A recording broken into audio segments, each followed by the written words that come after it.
እመቤታችን መሳደብ ድንግል ማርያምን አሁን ለመሳደብ ሰው ሞራል አለው? ታቦት የሚባለው ነገር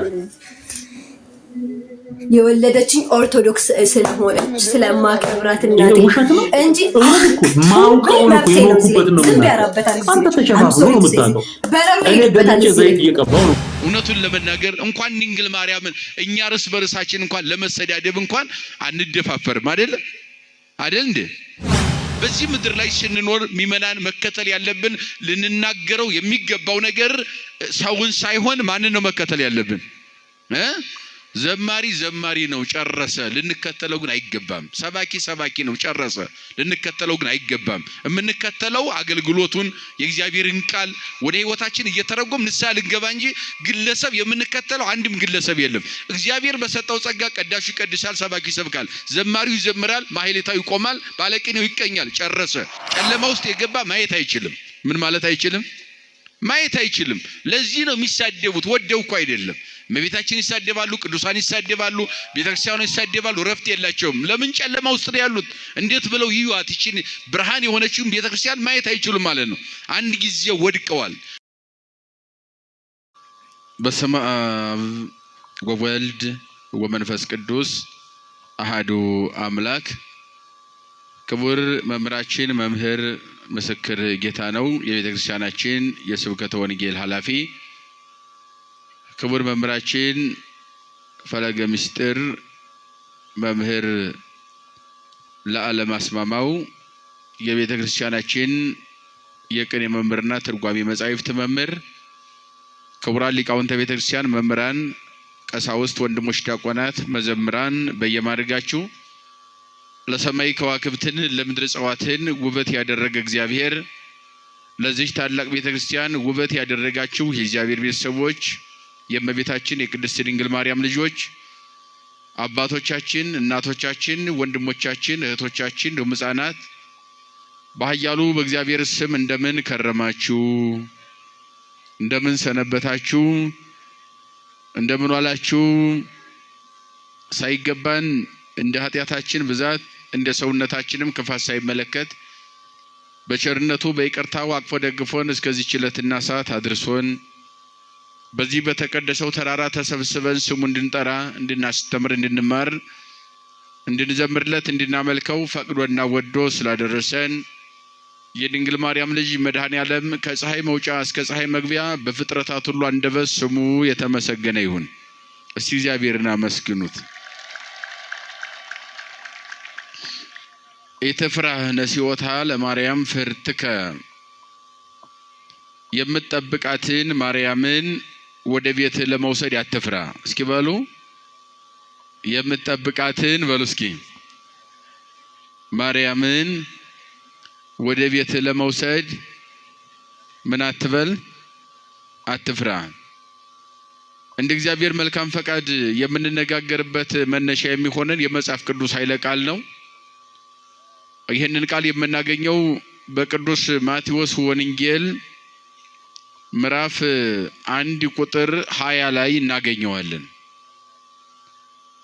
ቃሉ ስብከቱን የሰበከው ይህንን ስብከት የሰበከው ለዓለመ መላእክትም ለዓለመ ሰብም አስቀድሞ በዓለመ መላእክት በስነ ፍጥረትም ወደዚህ ምድር በድነተ ዓለምም የመጀመሪያው ሰባኪ ታላቁ መልአክ ቅዱስ ገብርኤል ነው። ቃሉን የሰበከው ማለት ነው። የኢትዮጵያ ኦርቶዶክስ ተዋሕዶ ቤተክርስቲያን ስብከቷ መሰረቷ የቅዱስ ገብርኤል ስብከት ነው። መነሻው ሰባኪያችን ማን ነው? የላችሁም እንዴ? ማን ነው? ቅዱስ ገብርኤል ነው። እያንዳንዱ ነገረ ማርያም ስንሰብክ ሰው ስለነገረን አይደለም፣ መልአኩ ስለሰበከ ነው። መልአኩ የሰበከው መነሻችን ነው ለኛ። በመጽሐፍ ቅዱስ ስትመለከቱ የመጀመሪያው የሐዲስ ኪዳን ሰባኪ ቅዱስ ገብርኤልን ብቻ ነው የምታገኙት። ከዚያ ይቀጥልና መጥምቀ መለኮት ቅዱስ ዮሐንስ ይሰብካል። ከዚያ በኋላ ራሱ ክርስቶስ ሰብኮ ከዚህ ሐዋርያትን አሰማርቷል። ደረጃ በደረጃ ስንተረጉመው የመጀመሪያው ሰባኪ ማን ነው? የቤተክርስቲያን ሰባኪ ከተባለ ቅዱስ ገብርኤል ነው ማለት ነው። ወደ ላይም ከፍ ስንል ዓለመ መላእክትን ያረጋጋው በስነ ፍጥረት ታውኮ የነበረው ከመላእክት መካከል አንዱ ፈጣሪ ነኝ ብሎ ዓለመ መላእክትን አውቆት ነበረ። ዛሬ በየጊዜው በየሰዓቱ በየመንደሩ በየሰፈሩ መናፍቃን እየተነሱ እንደሚያውቁ ከሰው መካከል ተነስተው ሰውን የሚያውቁ ሰዎች እንደሚፈጠሩ ከመላእክት መካከል መልአክ ተነስቶ አውቆት ነበር። ዓለም መላእክትን ማለት ነው። መረጋጋት በተሳነው ጊዜ ያረጋጋው መልአክ ስብከት ማረጋጋት ነው። ምን ማለት ነው? የተበተነን መሰብሰብ ነው። የራቀን ማቅረብ ነው። ያልተረጋጋን ማረጋጋት ነው። ያልተጽናናን ማጽናናት ነው። አያችሁ የስብከት ዓላማው ይሄ ነው ማለት ነው። ስለዚህ ማን ጀመረው? ማን አረጋጋ? ማን ሰበሰበ ለሚለው መልሱ የሚሆነው ቅዱስ ገብርኤል ነው።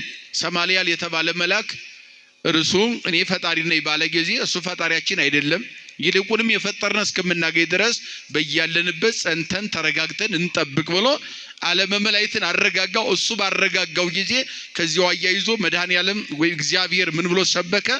እንደው ለይኩን ብርሃን በማይከለ ጽልመት፣ በጨለማ መካከል ብርሃን ይሁን አለ። በጨለማ ውስጥ ሆነው ስለነበር የታወቁት መላእክት ተፈጥረው በጨለማ ውስጥ ነበሩ። በዚያን ጊዜ ሁከት ሲፈጠርባቸው ግን ገብርኤል ሲያረጋጋቸው እግዚአብሔርም ከገብርኤል ቀጥሎ ምን አለ? በጨለማ መካከል ምን ይሁን አለ? ምን ይሁን አለ?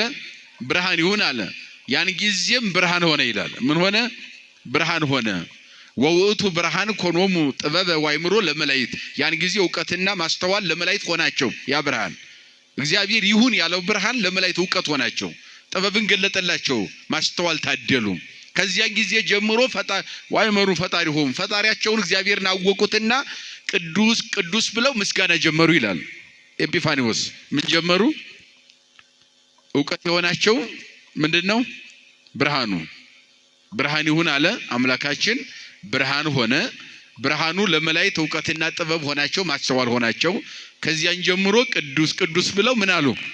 ዛሬ ለማመስገን ማወቅ ያስፈልጋል አይደለ? ብርሃኑ ዕውቀት ሆናቸው ነው መላእክት ምስጋና የጀመሩት። ከዚያም በፊት ያልጀመሩ ነው መጽሐፍ የሚናገረው።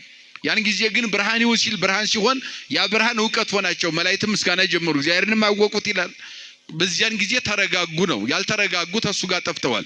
ዛሬ አሚፀኛ ሰባኪ ወይም መምህር ወይም ካህን ሊሆን ይችላል ወይም ጳጳስ ሊሆን ይችላል። በተነሳ ጊዜ ከእርሱ ጋር እሱ ሲጠፋ አብረው የሚጠፉ እንዳሉ ያን ጊዜ አብረው የጠፉ ጋኔን ተብሎ አጋንንት ተብለዋል።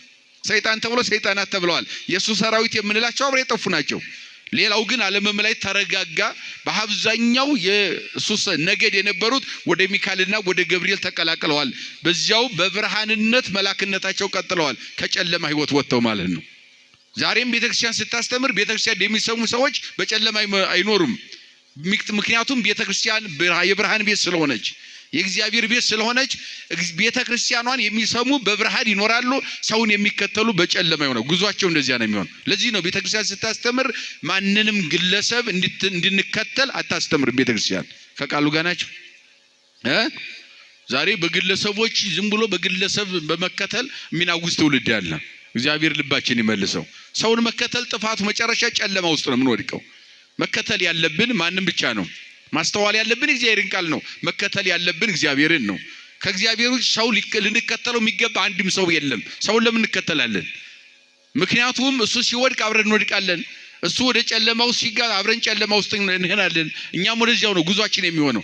ሰማልያል ወይም ዲያብሎስን የተከተሉ ሁሉ ጨለማ ውስጥ ሆነዋል። እስካሁን ወድቀው ነው ያሉት፣ በጨለማ ውስጥ ማለት ነው። ስማቸው ተቀይሮ ከብርሃን መላእክትነት ወደ ጨለማ መላእክትነት ተቀይረው እስካሁን ድረስ የጨለማ አበጋዞች ሆነው ይኖራሉ ማለት ነው። ለዚህም ነው ዛሬ ዓለም እየናወዘ በየመንገዱ ስታዩት በየአዳራሹ የሚናወዘው። ሲጨንቀው የመጨረሻ የሚያደርገው የአምላክንና ድንግል ማርያምን መሳደብ ነው። ለምን? ያጋንንት ልጆቹ ነው። ኋላ አንደኛውን ጨለማ ገብተዋል። ጨለማ ውስጥ የገባ ማየት አይችልም። ምን ማለት አይችልም? ማየት አይችልም። ለዚህ ነው የሚሳደቡት። ወደው እኮ አይደለም። እመቤታችን ይሳደባሉ፣ ቅዱሳን ይሳደባሉ፣ ቤተክርስቲያኑ ይሳደባሉ። ረፍት የላቸውም። ለምን? ጨለማ ውስጥ ነው ያሉት። እንዴት ብለው ይዩት? ይችን ብርሃን የሆነችውን ቤተክርስቲያን ማየት አይችሉም ማለት ነው። አንድ ጊዜ ወድቀዋል። በዚህ ምድር ላይ ስንኖር ሚመናን መከተል ያለብን ልንናገረው የሚገባው ነገር ሰውን ሳይሆን ማንን ነው መከተል ያለብን?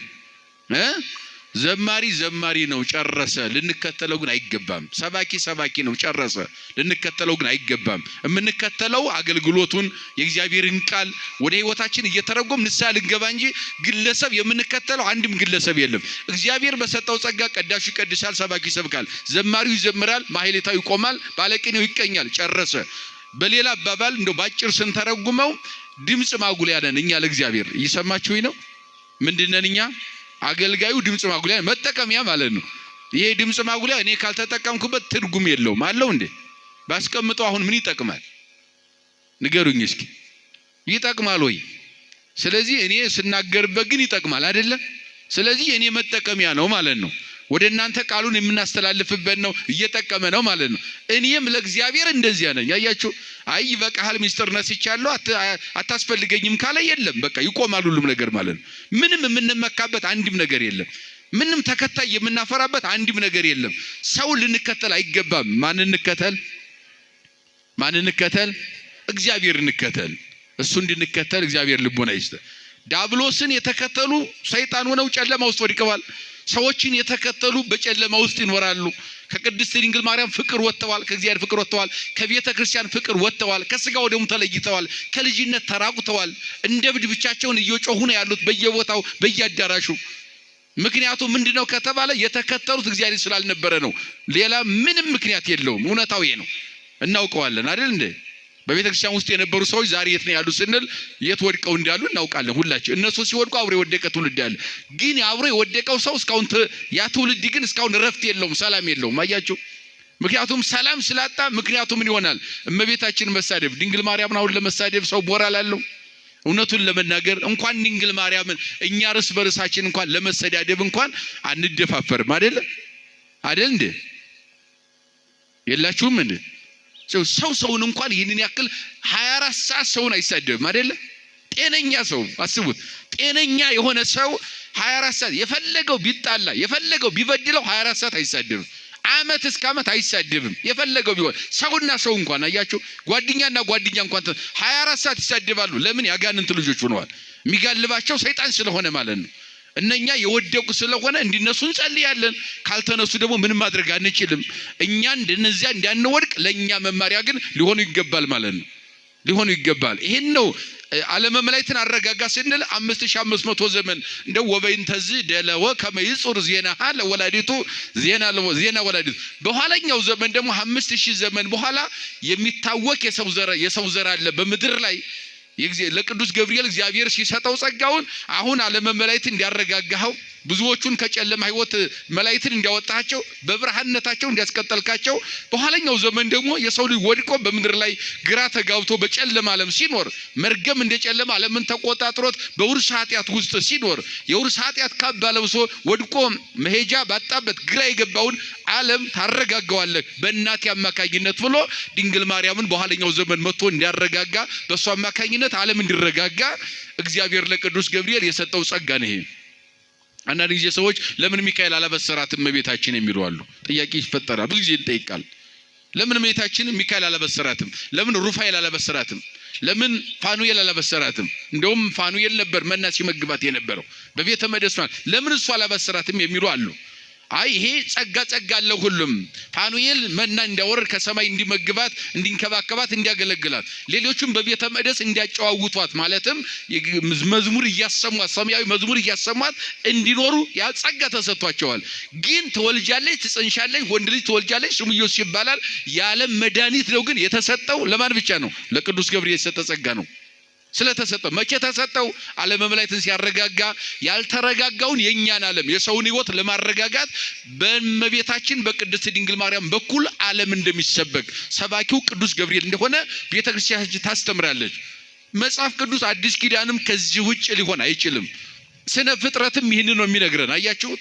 በዚህም መሰረት ቤተክርስቲያን የመላክ ስብከት ነው የኛ ቤተክርስቲያን የምትሰብከው። ስለ ድንግል ማርያም ስንሰብክ ማን ነው የሰበከን? የመጀመሪያው ሰባኪ ማን ነው? ቅዱስ ገብርኤል ነው አይደለ? ስለዚህ እኛ የምንሰብከው የማንን ስብከት ነው? የቅዱስ ገብርኤልን ስብከት ነው። ስለ ድንግል ማርያም ገብርኤል ሰበከ። ገብርኤል ከሰበከ እኔ የማልሰብክበት ማን ነኝ እኔ? መልአክ የሰበካትን፣ መልአክ ያከበራትን፣ መልአክ የተንበረከከላትን፣ መልአክ ፍጹም ደስታ ያወጀላትን እናት የኔ ቢጤ ሰባኪ ቢሰብክ ምንድነው ቁም ነገሩ? አያችሁ ምንድነው ቁም ነገሩ?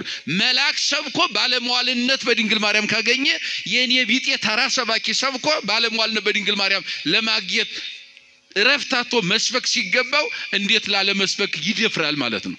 ይህንን ነው መጽሐፍ የሚነግረን ማለት ነው። የሉቃስ ወንጌል አጠቃላይ ምዕራፍ 1 ስታነቡት በዝርዝር ይነግረናል መልአኩ ሰባኪ እንደሆነ። ሉቃስ ወንጌል ምዕራፍ 1 3 ሰዎችን ቅዱስ ገብርኤል ሰብኳል። እንግዲህ በመጽሐፍ ቅዱስ የመጀመሪያው አዲስ ኪዳን ሲሰብክ ለሶስት ሰዎች ነው። በሉቃስ ወንጌል ምዕራፍ 1 ደረጃ በደረጃ ተተርጉሟል። የመጀመሪያው ቅዱስ ገብርኤል ቤተ መቅደስ ገብቶ ዘካርያስ ለሚባል ሰው ወንጌል ሰብኳል። የምስራች ማለት ነው ወንጌል። ሉቃስ 1 ስታነቡ ቁጥር 3 ጀምሮ ስታነቡ የእግዚአብሔር መልአክ ወረደ። መልአክ ዘስሙ ገብርኤል የተባለ መልአክ ወረደ። ወወአ ውስተ ቤተ መቅደስ ወደ ቤተ መቅደስም ገባ።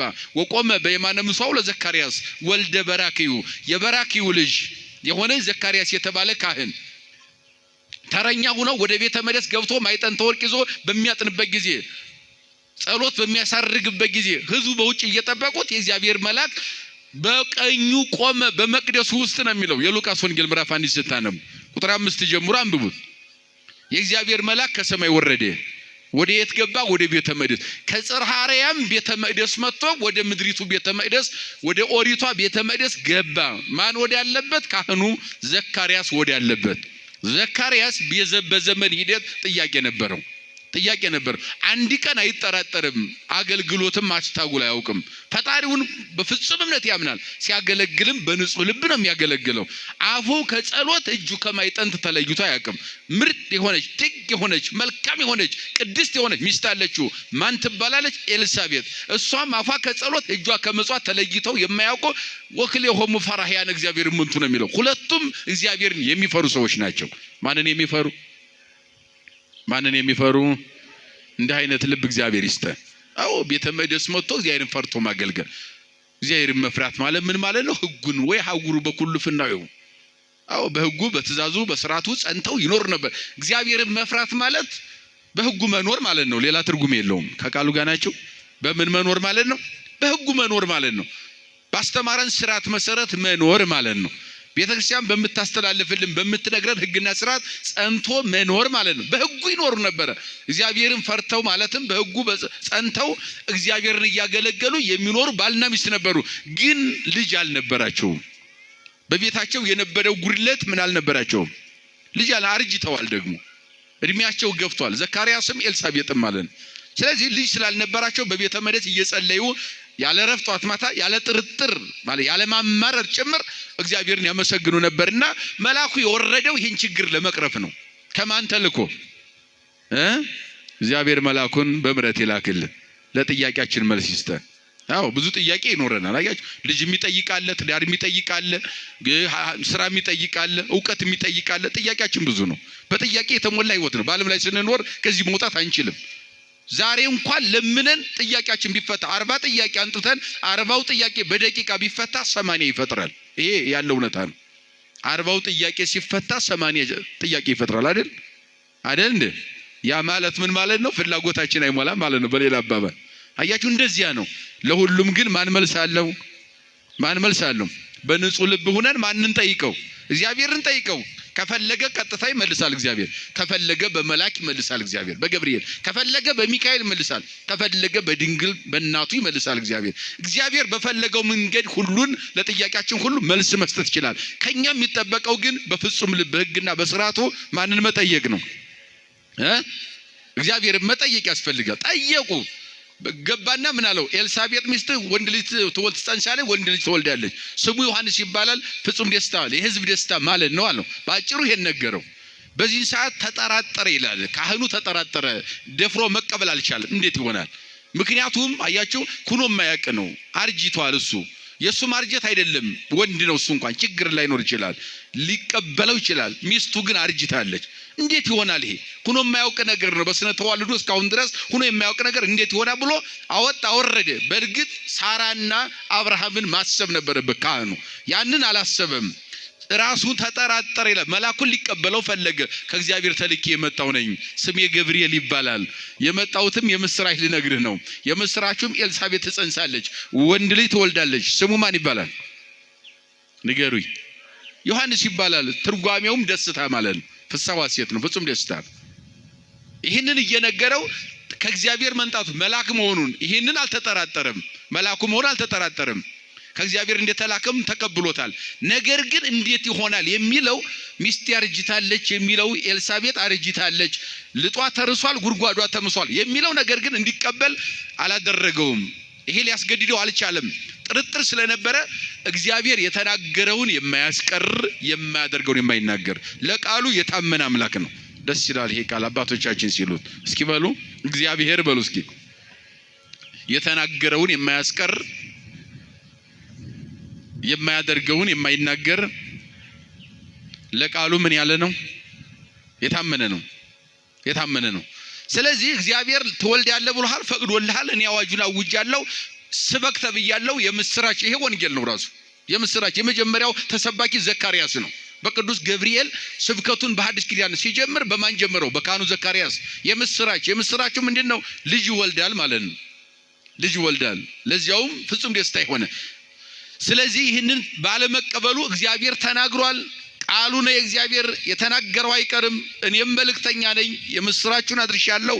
አንተ ግን በሚስት በኩል ተጠራጥረሃልና ለዚህ ምልክት ይሆን ዘንድ ልጅ መውለድህ አይቀርም፣ ኤልሳቤጥም ትጸንሳለች፣ ትወልዳለች። ለዚህ ግን ምልክት ይሆን ዘንድ ስለተጠራጠርክ የእግዚአብሔርን ቃል ልጁ እስከሚወለድ አፉ ዲዳ ይሆናል አለው። መጽሐፍ ቅዱስ እንደሚለው አፉ ዲዳ ሆነ ይላል። ከዚያ በኋላ ውስጥ ህዝቡ ይጨነቁ ነበር። አባታችን ምን ገጠመው?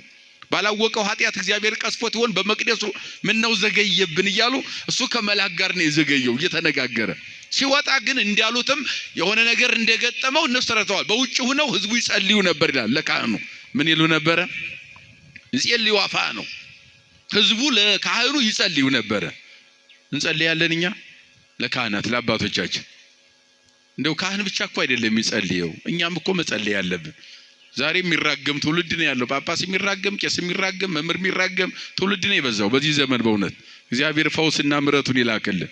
በጣም አስቸጋሪ ነው፣ ግን መጸለይ ያስፈልጋል። አያችሁ፣ ማውገዝ ብቻ አይደለም፣ መሳደብ ብቻ አይደለም፣ መራገም ብቻ አይደለም፣ አያችሁ፣ ማንቋሸሽ ብቻ አይደለም። መጀመሪያ መጸለይ ያስፈልጋል። መጸለይ ያስፈልጋል። እግዚአብሔር ሆይ ጸሎታቸውን ስማቸው፣ አባቶቻችንን ጠብቃቸው፣ እንቅፋት እንዳይገጥማቸው መጸለይ። ይህን እየጸለዩ ነበረ። ሲወጣ ግን በምልክት ማስተማር መናገር ጀመረ። መልእክት ማስተላለፍ አልቻለም በቃሉ። ለምን? አፉ ድዳ ሆኗልና። ከዚያ ጀምሮ በምልክት ነው የሚያስተምረው ህዝቡን፣ የሚመራው ህዝቡን፣ የሚያስተባብረው ህዝቡን። ግን ዮሐንስ ከተጸነሰ ከተወለደ በኋላ በስምንተኛው ቀን ስም ሲያመጡ አፉ ተከፈተለት ይላል። ክብር ለእግዚአብሔር ይሁንና አፉ ተከፈተ። ሊቃውንት ምን ይሉታል? ይሄን ሲተረጉሙት ዮሐንስ ደስታው ለህዝብ ቢሆንም አሉ፣ ለአባቱም ለእናቱ ደግሞ የተለየ ደስታ ነው አሉ። ምክንያቱን ሲያስቀምጡ በመጸነሱ የእናቱን ማህፀን ከፈተ፣ በመወለዱ ደግሞ የአባቱን አፍ ከፈተ። አያችሁ፣ እስኪ በሉ ካመሰገናችሁ በደንብ አመስግኑ፣ አለበለዚያ ዝም ብላችሁ ስሙ። አዎ፣ ግን ዝም ብሎ መስማቱ ጥሩ ነው። በእውነት ደስ ይላል። ወደ ውስጥ የሚገባው ዝም ብለ ራሳችን ስናዳምጥ ነው ደስ የሚለው። አጀባም አያስፈልገው። እውነቱን ለመናገር እልልታ ግን ምስጋና ነው፣ እግዚአብሔር ማመስገን ነው። ግን አጀባም አያስፈልገው። የሚፈለገው ግን የሚወርደው የእግዚአብሔር ቃል ውስጣችን እንዲቆጣጠረው ቤት የሄደ ልብ ካለ ወደዚህ መመለስ ነው። አያችሁ፣ ሱቅ የሚሸጥ ወንድ ካለ፣ እንጀራ የምታቀርብ ሴት ካለች ልቧን ለእግዚአብሔር እንድትሰጥ ብቻ ነው የሚመከረው። እሱ ችግር የለውም። ስለዚህ ይህንን ነገረው ሊቃውንት። ምናሉ አባቶቻችን ምናልኳቸው ቅድም? ሲጸነስ የማንን ማህፀን ከፈተ? ሲወለድስ የአባቱን ምን ከፈተ? የተዘጋፍ ከፈተ አይደለም? ዮሐንስ ማለት ያ ነው። ደስታ ማለትም ይሄ ነው። ደስታ ማለትም እንደ አይነት ልጅ ነው የተሰጠው ማለት። ይህንን የምስራች የሰበከው የመጀመሪያው ሰባኪ በቤተ መቅደስ ማን ነው? ከሰማይ ወርዶ የሰበከው ሰባኪ ማን ነው? እሱ ቅዱስ ገብርኤል ነው። ከዚያው ጋር እያይዘን ከቁጥር 26 ጀምሮ የሉቃስ ወንጌልና ምዕራፍ 1 ሳንለቀው ከቁጥር 26 ጀምሮ ስታነቡ ደግሞ በስድስተኛው ቀን ወደ ናዝሬት ገሊላ ወደ አንዲት ድንግል ወደ አንዲት መቅደስ መጣ ነው የሚለው። በስንተኛው ወር? አው ከፈለግን በ6000 ዘመን ብለን ተረጉሟለን። ከፈለግንም 6 ወር ብሎ መተርጎም ይቻላል፣ ችግር የለውም። ይሄ ሊቃኑ ምሁራን የቤተክርስቲያን ሊቃውን 6000 ክፍለ ዘመን 5500 ዘመን አልቆ በስድስተኛው ሺህ ክፍለ ዘመን ከላይ ከጽርሐ አርያም ወደ ምድር ወደ ኦሪቷ ቤተ መቅደስ ወደ ድንግል መጥቷል። 6 ወር ብለን ለወር ስንሰጠው ደግሞ በስድስተኛው ወር ለዘካርያስ በነገረው የምስራች በሰበከበት በስድስተኛው ወር ወደ ናዝሬት ገሊላ ወደ አንዲት መቅደስ ወደ አንዲት ድንግል መጣ ነው የሚለው መጽሐፉ። በስንተኛው ወር በስንተኛው ሺህ ዘመን በስድስተኛው ሺህ ክፍለ ዘመን ብሎ መተርጎም ይቻላል። ያ ከጽርሐ አርያም ወደ ማኅፀነ ማርያም ወልድ ሲመጣ አስቀድሞ አዋጅ ማወጅ ስላለበት የምስራች ይዞ የመጣ ሰባኪው ማለት ነው። 6 ወር ግን ለዘካርያስና ለኤልሳቤጥ በነገረ ይሄንን ባወጀ በስድስተኛው ወር ነው መስከረም 26 ወይም ጥቅምትን እንይዘዋለን። ከጥቅምት ጀምሮ እስከ መጋቢት ድረስ 6 ወር ይሆናል ማለት ነው። 6 ወር ይሆናል። በስድስተኛው ወር ናዝሬት ገሊላ ቤተ መቅደስ ሊሰብክ መጣ። ዘካርያስን የሰበከው ድንግል ማርያምን ለመስበክ ለዘካርያስ የምስራች ያወጀው የዓለም ሁሉ የምስራች በድንግል በኩል ይታወጅ ዘንድ ወደ ድንግል ማርያም መጣ። አንዲት ድንግል ነው ያለው። ስንት ድንግል? አቲ ድንግል። አዎ ብዙ ደናግል አሉ በጊዜው በስጋ ደናግል ማለት ነው።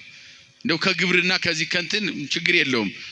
ከገቢር ድንግል መሆን ይቻላል። ከነቢብም ድንግል መሆን ይቻላል። ከሐሳብ ግን ድንግል መሆን አይቻልም። ይቻላል እንዴ? ከማድረግና ከመናገር ድንግል ሊኖር ይችላል በዚህ ምድር ላይ። ያን ጊዜም ብዙ ደናግለ እስራኤል ነበሩ በናዝሬት ገሊላ፣ በዚያው በእነኛ ከተሞች አካባቢ አውራጃ በጣም በሺህ የሚቆጠሩ ደናግል አሉ። የነሱ ድንግልና ግን የስጋ ድንግልና ነው። ድንግል ማርያም አንዲት ድንግል ናት ስንል ምን ማለት ነው? በስጋ ብቻ አይደለም፣ በስጋም ከማድረግም ከመናገርም እንዲሁም ደግሞ ከሐሳብም ድንግል ናት። መሰረታዊ ነገሩ የሐሳብም ጭምር ናት ድንግል ማርያም። የምን ከምን ከሐሳብ አያችሁ ይቻላል እንዴ? እስኪ ከሐሳብ ድንግል መሆን ይቻላል? ከማሰብ ማለት ነው። ይሄ የተቻለው ለማን ብቻ ነው? ክብር ለእናታችን ይሁን። ድንግል ማርያም ብቻ ነው የተቻለው። አያችሁ። ለዚህ ነው በዚህ በታምረ ማርያሙ ላይ ሊቃውንት ጧጧ ሲያነቡ አባቶቻችን የምንሰማው ሁሉ ጊዜ አዋጅ አለ። ለመላእክት እሰይ ተኪሎሙ ተደንግሎ ህሊና እስመ ወረዱ በፍትወቶሙ ነው።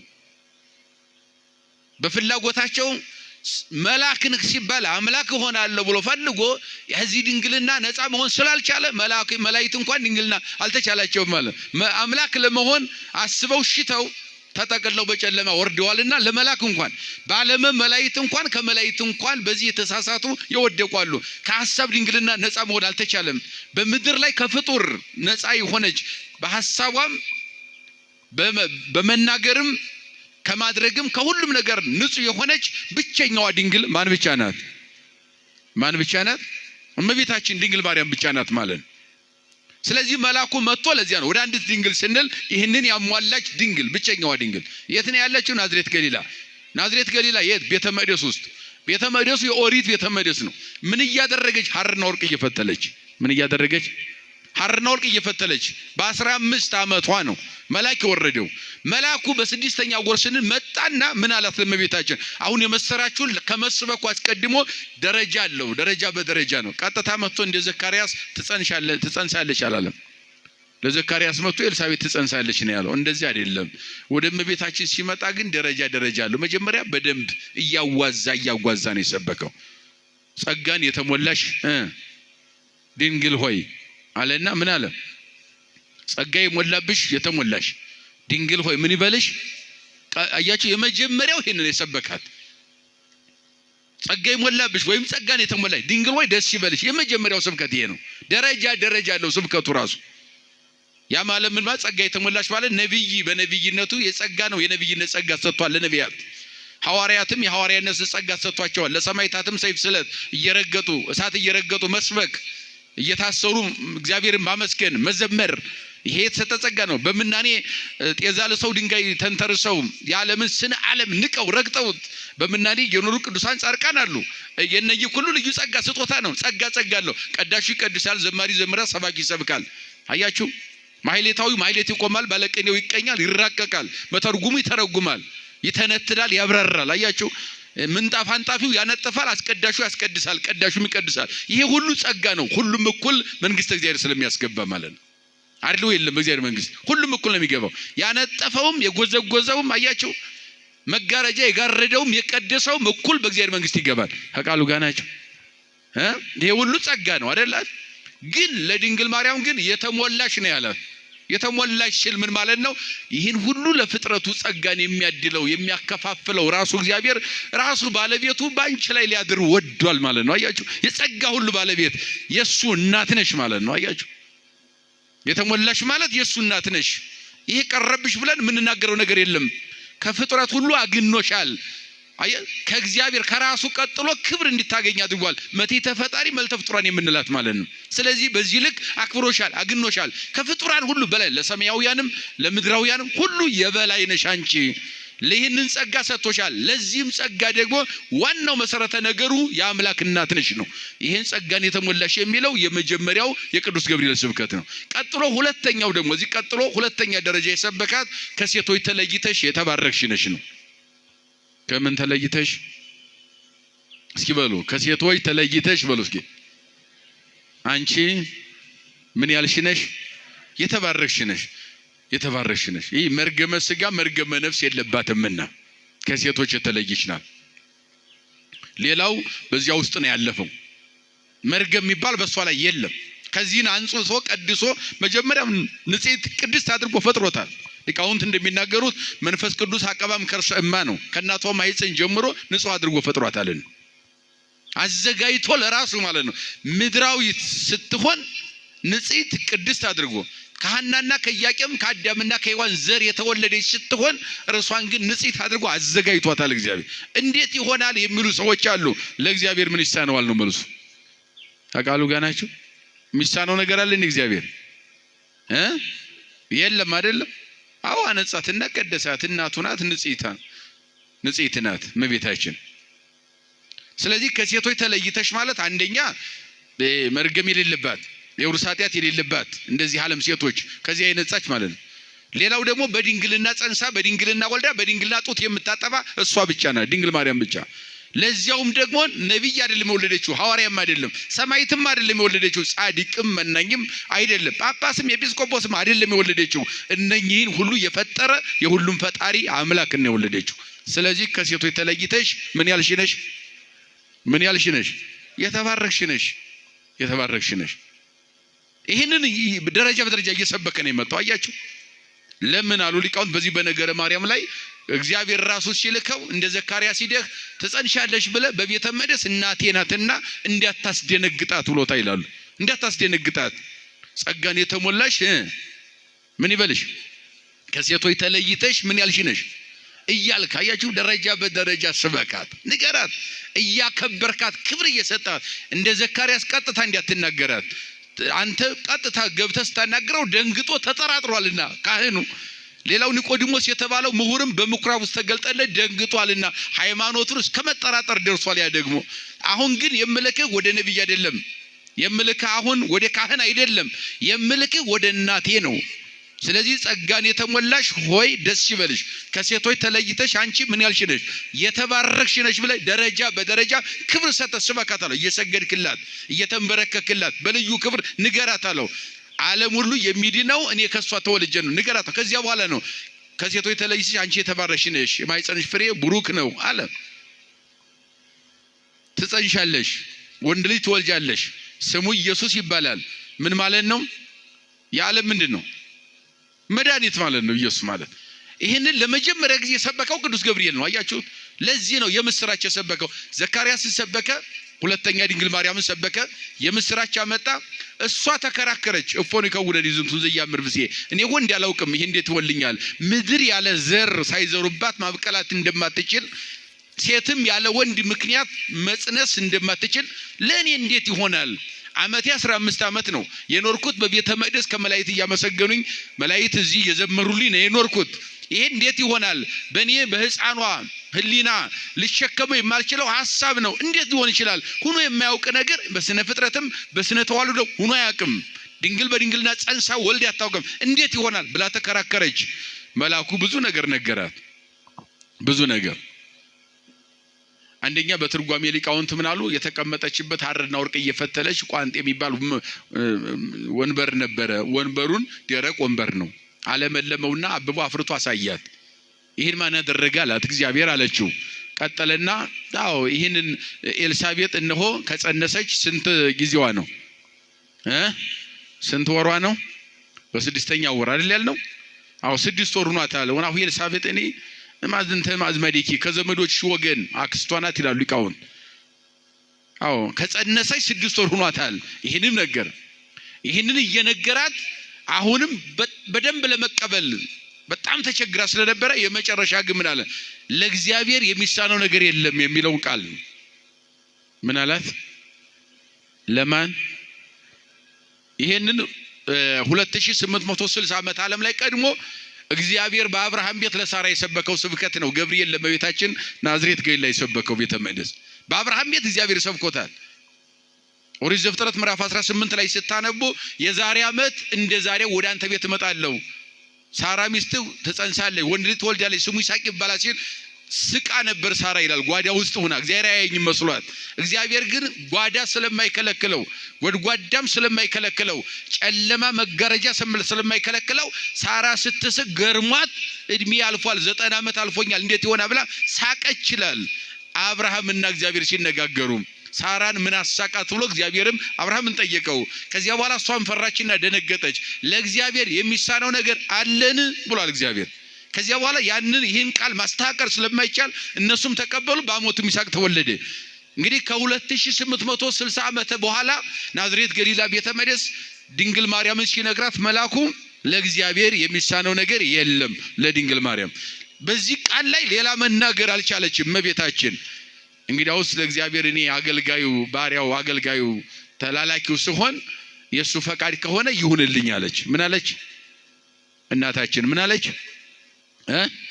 ይሁንልኝ ይደረግልኝ አለች። አይ ሁላችንን ወክላ ይሄንን ታላቁን የምስራች ተቀበለች። አያችሁ ያን ጊዜ መጋቢት 29 ቀን እሁድ ከቀኑ 3 ሰዓት ላይ በማህፀነ ማርያም እግዚአብሔርን አደረ ነው ሰው ሆነ።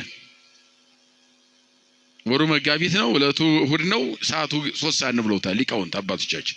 አደረ። ይሄንን የሰበከው ታላቁ መልአክ ቅዱስ ገብርኤል ነው። አንደኛ ዘካርያስ፣ ሁለተኛ ለእመቤታችን አዲስ ኪዳን ሲሰብክ፣ በሶስተኛ ደረጃ አዲስ ኪዳን የተሰበከለት ማን ነው ከተባለ ዮሴፍ አረጋዊ ነው። ከቃሉ ጋር ናችሁ። ዘካርያስን ማን የሰበከው? ለዘካርያስ የምስራች ማን ሰበከ? ሁላችሁም ማን ሰበከ? ቅዱስ ገብርኤል አይደለ? አዲስ ኪዳን የመጀመሪያው ሰባኪ ቅዱስ ገብርኤል ስንል ይሄ ነው። ዘካርያስ ሰበከው ሉቃስ 1 ቁጥር 5 ላይ። ከዚያ ሁለተኛ ከዘካርያስ ቀጥሎ ቅዱስ ገብርኤል ለማን ሰበከ? የዓለምን የምስራች ለማን ሰበከ? ለድንግል ማርያም። የሉቃስ ወንጌል ምዕራፍ 1 26 ጀምሮ ማንበብ ነው። በሶስተኛ ደረጃ ወደ ማቴዎስ ወንጌል ላንጣችሁና አረጋዊ ዮሴፍን ስለ ሐዲስ ኪዳን ስለ እመቤታችን የተቀበለችውን ይሁንልኝ ያለችውን በማህፀኗ ካደረ በኋላ ለማን ነገረው ከተባለ ለአረጋዊ ዮሴፍ ሰበከው። ይህን ደግሞ የጻፈው ሉቃስ አይደለም ማቴዎስ ጻፈ። ወንጌላውያን አንዱ ያልጻፈውን አንዱ ይጽፋሉ። አንዳንድ ጊዜ ደግሞ ሁሉም የሚተባበሩበት ቃል አለ። ሉቃስ ያልጻፈውን ያልዘገበውን ማን ጻፈው? ማቴዎስ ጻፈው። የማቴዎስ ወንጌል ምዕራፍ 1 ቁጥር 18 ጀምሮ ስታነቡ ከላይ የአብርሃም ልጅ የዳዊት ልጅ ብሎ የዘር ሐረግ 42 የዘር ሐረግ ይተነትናል። ያን እየተነተነ ከመጣ በኋላ መሰረታዊ ነገሩ የአብርሃም ጉዳይ አይደለም፣ የይስሐቅም ጉዳይ አይደለም፣ የዳዊትም ጉዳይ አይደለም፣ የሶሎሞንም ጉዳይ የሮባምም ጉዳይ አይደለም። ያንን እየዘረዘረ ከመጣ በኋላ አንደኛ መሰረቱ ብሉይ ኪዳን እንደሆነ የሃይማኖት ትምህርቱ ብሉይ ኪዳን እንደሆነ ነው። ሁለተኛ የሃይማኖት መሰረት አብርሃም የመንግስት መሰረት ዳዊት እንደሆነ አረጋግጦ እየሰበከ ከመጣ በኋላ የሚፈለገው ግን የጌታችን የመድኃኒታችን ኢየሱስ ክርስቶስ ልደት እንደዚህ ነው ብሎ ይጀምራል። ቁጥር 18 ላይ ስትመጡ እንደዚህ ነው። ወሶበ ተፊረትሙ ማርያም ለዮሴፍ ዘንበሌት ቃረቡ ተረክበት ጽንስተ እመንፈስ ቅዱስ። እመቤታችን ድንግል ማርያም ዮሴፍ እንዲጠብቃት በተሰጠች ጊዜ ከሱ ጋር ምንም አይነት ሳይኖራት ምንም አይነት እንደ ዘካርያስና እንደ ኤልሳቤጥ እንደ ሐናና እንደ ኢያቄም አይነት ግንኙነት ሳይኖራቸው ጸንሳ ተገኘች ይላል። ምን ብላ ተገኘች? በማን ጸነሰች? በመንፈስ ቅዱስ ስራ ነው የሚለው። በማን ስራ? በረቀቀ የመንፈስ ቅዱስ ግብር። በነገራችን ላይ እንዴት ሆነ ለሚለው ለዚህ ራሱን በጣም ድንቅ ነው፣ ረቂቅ ነው። ይሄን መተርጎም የቻለ የለም፣ አይቻልም።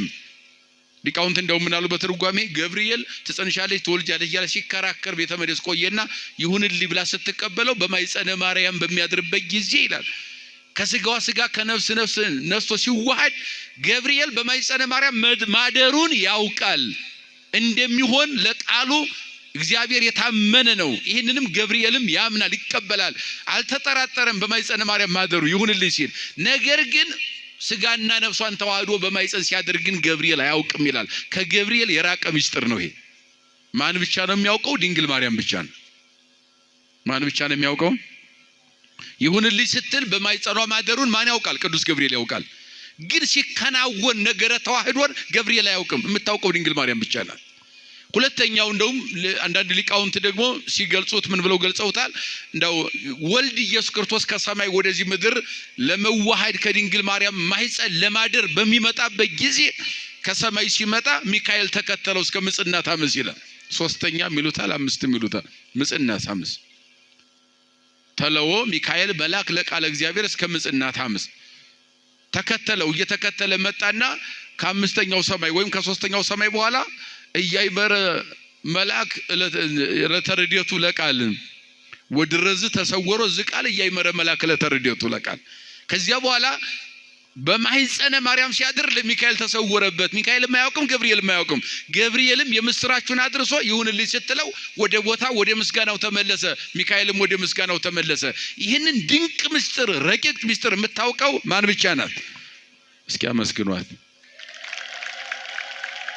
የሚደንቅ እኮ ነው።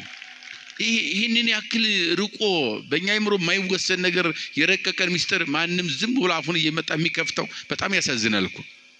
መልአክ ያላወቀው ምስጢር በድንግል ማርያም ተከናውኗል። በእውነቱ እንዴት ነው ዓለም የሚደፍረው? ለነገሩ ሰይጣን ችግር የለበትም ለድፍረት። ፈረሶቹም እንደዚያው ናቸው፣ የሰይጣን ፈረሶች። አያችሁ፣ ገብርኤል አያውቅም ማርያም የምታውቀውን፣ ሚካኤልም አያውቅም ድንግል ማርያም የምታውቀውን። አያችሁ፣ በረቀቀ ተዋሂዶ በማይጸኗ ሲያድር የምታውቀው እሷ ብቻ ናት። ይህን የምታውቀው ለዚህም ነው ሉቃስ በወንጌሉ በምዕራፍ 2 ላይ በጣም ይደንቅ አንድ ነገር ጽፏል ደጋግሞ። የሉቃስ ወንጌል ምዕራፍ ስንት አልኳችሁ? ምዕራፍ 2ን አንብቡት። ተደጋግሞ 2 ጊዜ በአንድ ምዕራፍ ላይ የተጻፈ አንድ አረፍተ ነገር አለ። ምዕራፍ 2 ነው ምዕራፉ፣ አንድ ምዕራፍ ላይ ነው። ምዕራፍ 2 ነው ምዕራፉ፣ ግን 2 ጊዜ ተጽፏል። በጣም ይደንቅ ምስጢር። አያችሁ፣ አሁን ያልኳችሁ ነገረ ተዋሂዶ የረቀቀውን ምስጢር መልአኩ ራሱ በድፍኑ ያስቀመጠበት ሁኔታ ይሄ ወንጌላዊም ሲጽፍ እንደዚሁ አስቀምጦታል። ምን ይላል መሰላችሁ ቃሉም ቁጥር 19 ላይ ምዕራፍ 2 ሉቃስ ቁጥር 19 ላይ ስታነቡ ማርያምም ሁሉንም ነገር ወይም ማርያም ግን ሁሉንም ነገር በልቧ ምን ትለው ነበር? አረ ንገሩኝ። ሁሉንም ነገር በልቧ ምን ትለው ነበር? ገብርኤል የማያውቀው ሚካኤል የማያውቀው እሷ የምታውቀው ምስጢር አለ። መልአክ የማይሸከመው ሰዎችም የማይሸከሙት የረቀቀ ምስጢር እሷ አለ። በልቧ ተጠብቀው ነበር አለ። ቁጥር 19 ላይ ሉቃስ ይህን ከጻፈ በኋላ አሁንም በዚያው ምዕራፍ 1 ቁጥር 47 ላይ ስትሄዱ ደግሞ እናቱ ግን ሁሉንም ነገር በልቧ ተጠብቀው ነበር ይላል። ከቃሉ ጋር ናቸው። መጀመሪያ ምን አለ? ማርያም ግን በሉ እስኪ ሁሉንም ነገር በልቧ ምን ትለው ነበር? ተጠብቀው ነበር። ቁጥር 47 ላይ ደግሞ እናቱ ግን በሉ እስኪ ሁሉንም ነገር በልቧ ምን ትለው ነበር? ተጠብቀው ነበር። አያችሁ፣ ከፍጡራን የተሰወረ ረቂቅ ምስጢር በድንግል ማርያም ተከናውኗል። አያችሁ፣ ማንም ደፍሮ ሊናገረው የማይችል ማለት ነው። ሉቃስ በድፍኑ በልቧ ተጠብቀው ነበር አለ። ሁሉንም ነገር ነው ያለው። እኛ የምናውቀዋለን ማናውቀዋለ። እረኞች ሲያመሰግኑ ቤተልሔም አይተው የሚያውቁታል የማያውቁታል። አያችሁ፣ ሰብአ ሰገል ሲገብሩለት የሚያውቁታል የማያውቁታል። መላእክተ ሰማይ መጥተው ሲያመሰግኑት የሚያውቁታል የማያውቁታል። ከፍጡራን ሁሉ የተሰወረ ነገር ለሷ ብቻ የተገለጠ እሷ ብቻ የምታውቀው ብዙ ነገር ስላለ ሁሉንም ነገር በልቧ ምን ትለው ነበር? ተጠብቀው ነበር። ስለዚህ በግብረ መንፈስ ቅዱስ በማህፀኗ አምላክ አድሮ ነበር። በሉቃስ እንደተገለጠው እንደው ሰማይዎ ስሞ ኢየሱስ በከመ ሰማይዎ መልአክም ቅድመ ትጽንሶ በከርሳ ኢየሱስ ብለው ስሙን ጠሩት። በማህፀኗ ከመጽነሷ ቀድሞ ኢየሱስ ይባላል ብሎ መልአኩ ለእመቤታችን እንደሰበካት ይሄን የምስራች የሰበከው ገብርኤል ነው። አሁን ለዚህ ለአረጋዊ ዮሴፍ ደግሞ ሲሰብከው ምን አለ? እነሆ በመንፈስ ቅዱስ አለ። ምንም ከዮሴፍ ጋር ግንኙነት ሳይኖራት ዮሴፍ በማያውቀው በረቀቀ የመንፈስ ቅዱስ ግብር አምላክን ጸንሳ ነበር ተገኘች ነው የሚለው። ወዮሴፍሰ ፋሪሃ ለማርያም እስመ ጻድቅ ውእቱ ኢፈቀደ ይክስታ አላ መከረ ጽሚተ ይሄድጋ። ዮሴፍ ግን አለ ለእመቤታችን እንዲጠብቃት ጠብቅ ተብሎ የተሰጠ ጠባቂ ሆኖ ይጠብቃት ዘንድ ያገለግላት ዘንድ ይላላካት ዘንድ የተሰጠ ያ ጻድቁ ዮሴፍ ግን አለ ፈጽሞ ያን ነገር ይህ ነው ብሎ መተርጎም አልቻለም። ሊገልጥ አልፈለገም። ለምን? በሱ አቅም የሚገለጥ አይደለም። በዮሴፍ አቅም ጨንቆት ነበረ። በትርጓሜ ላይ ምን አሉ? ያወጣ ያወርድ ነበረ። በግብረ መንፈስ ቅዱስ ነው የተጸነሰው። አምላክን ከጸነሰች እንዴት አድርጌ ነው እኔ ምን ብዬ ልተርጉመው? እንዴት አርጌስ በቤቴ ወስጄ እንዴት አገለግላታለሁ? ያወጣ ይወርድ ነበር፣ ተጨንቆ ነበር ዮሴፍ ህሊናው። ስለዚህ የግድ መላኩ ለዮሴፍ የሚገባውን ስብከት መስበክ አለበት።